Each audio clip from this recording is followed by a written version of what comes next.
श्री स्वामी समर्थ। तुम्हा सर्वांचं माझ्या चॅनलमध्ये मनापासून स्वागत आहे। तर बघा, आज आहे वटपौर्णिमा।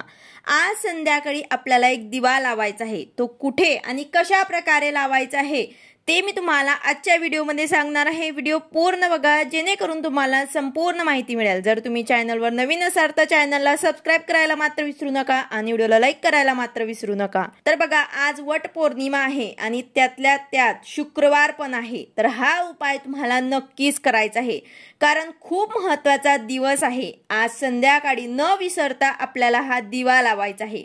पौर्णिमा म्हटलं की आपल्या डोक्यांमध्ये येतं ते म्हणजेच माता लक्ष्मीची उपासना। माता लक्ष्मीला प्रसन्न करून घेण्यासाठी विविध उपाय आपण आज करत असतो। माता लक्ष्मीला आणि भगवान विष्णूंना प्रसन्न करून घेण्यासाठी आपल्याला आज काही सेवा आणि उपाय करायचे असतात। त्याचबरोबर हा उपाय सुद्धा तुम्हाला आवर्जून करायचा आहे। एक दिवा तुम्हाला लावायचा आहे। त्याचबरोबर माता लक्ष्मी म्हणजेच पैसा आपल्याकडे आकर्षित व्हावा, धनप्राप्तीचे मार्ग जे आहेत ते खुले व्हावे, यासाठी आपल्याला दान सुद्धा करायचं आहे। आपल्या हिंदू धर्मामध्ये दानाला खूप महत्त्व दिलेलं आहे। माता लक्ष्मीला प्रसन्न करून घेण्यासाठी आपण विविध उपाय करतो, सेवा करतो। ते सेवा फलित पण जाते, पैसा पण येतो, पण काय तर पैसा टिकत नाही। आपल्या घरामध्ये लक्ष्मी स्थिर नाही। तर आपण एक गोष्ट लक्षात घेतली पाहिजे की माता लक्ष्मी ही चंचल आहे, ते आज आहे आणि उद्या नाही। तर आपण उपाय कशासाठी करायला पाहिजे की माता लक्ष्मीला स्थिर ठेवण्यासाठी। माता लक्ष्मी आपल्या घरात केव्हा स्थिर राहणार, जेव्हा आपण भगवान विष्णूंना प्रसन्न करण्यासाठी सेवा आणि उपाय करू। भगवान विष्णूंचा जिथे वास असतो तिथे माता लक्ष्मी स्थिर राहते। माता लक्ष्मींना प्रसन्न करून घेण्यासाठी अगोदरच आपल्याला भगवान विष्णूंना प्रसन्न करून घ्यायचं आहे। जिथे जिथे भगवान विष्णूंची सेवा केली जाते त्या घरातून माता लक्ष्मी कधीही जात नाही, कारण माता लक्ष्मीला भगवान विष्णूंची सेवा ही अतिशय प्रिय आहे।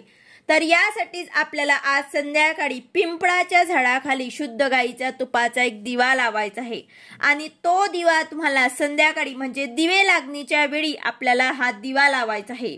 पिंपळाच्या झाडाखाली प्रत्येक पौर्णिमेला जरी आपण दिवा लावला तर अतिशय उत्तम। आज पौर्णिमा आहे तर आवर्जून तुम्हाला आजच्या अशा शुभ दिवशी तुम्हाला पिंपळाच्या झाडाखाली एक दिवा आवर्जून लावायचा आहे। लक्ष्मीला प्रसन्न करून घेण्याचा हा दिवस आहे। पौर्णिमेला आपण लक्ष्मी प्राप्तीसाठी सत्यनारायण आणि दुसरी सेवा त्यातल्या त्यात उपाय सुद्धा करतात। त्या प्रकारे हा उपाय सुद्धा खूप महत्त्वाचा आहे। लक्ष्मीला प्रसन्न करून घेण्याचा आहे तर तुम्ही हा उपाय नक्कीच करा। तर काय करायचं आहे की आज संध्याकाळी आपल्याला एक दिवा, तुम्ही पंती घ्या किंवा मग कणकेचा दिवा बनवून घेऊन जाऊ शकतात। त्यात तुम्हाला शुद्ध गाईचं तूप टाकायचं आहे आणि हा दिवा तुम्हाला पिंपळाच्या झाडाखाली लावायचा आहे आणि तिथेच बसून तुम्हाला विष्णू सहस्रनामाचं पठण करायचं आहे। जर तुमच्याने शक्य नसेल तर तुम्ही ओम नमो भगवते वासुदेवाय नमः या मंत्राचा जप सुद्धा करू शकतात। तुम्ही 108 वेळा म्हणा किंवा मग शक्य तेवढं 5 ते 10 मिनिटं म्हणा, पण तिथेच पिंपळाच्या झाडाखाली बसून तुम्हाला म्हणायचं आहे। आता त्यात तुम्ही फुलवात किंवा वात सुद्धा लावू शकतात। फक्त वात लावताना हे लक्षात ठेवा की तुम्ही दक्षिण दिशेला तोंड करून नका लावू। बाकी दुसरी दिशा कोणत्याही दिशेला जर तुम्ही दिवा लावलात तरी सुद्धा चालेल। तर हा उपाय आपल्याला आज पौर्णिमेला संध्याकाळी करायचा आहे। या दिवशी माता लक्ष्मी आणि भगवान विष्णू यांचा वास पिंपळ वृक्षाच्या झाडात असतो। माता लक्ष्मी आणि भगवान विष्णूंची कृपा आपल्यावर राहील।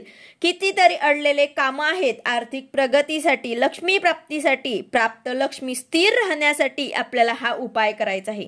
त्याचबरोबर आपल्याला हा उपाय करणं शक्य नसेल तर तुम्ही घरातच तुळशीजवळ शुद्ध गाईच्या तुपाचा दिवा लावून तिथे विष्णू सहस्रनामाचं वाचन करू शकतात, कारण तुळस हे हरिप्रिय आहे।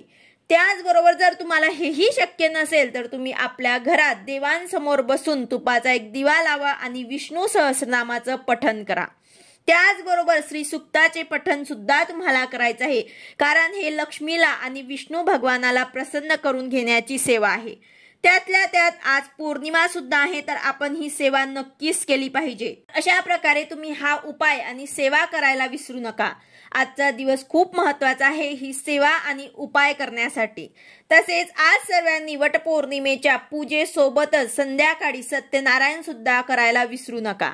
दान सुद्धा करा। त्याचबरोबर हा उपाय सुद्धा तुम्हाला संध्याकाळी प्रदोष काळात तुम्हाला सत्यनारायण झाल्यावर ते तुम्हाला हा दिवा लावायचा आहे। दिवा तुम्हाला तुपाचा पिंपळाच्या झाडाखाली लावायचा आहे आणि या उपायाने आर्थिक प्रगती होऊन अखंड लक्ष्मी तुमच्या घरामध्ये नांदेल। व्हिडिओ आवडला असेल तर लाईक करा, शेअर करा, सबस्क्राईब करा। भेटूया अशाच नवीन व्हिडिओ सोबत। श्री स्वामी समर्थ।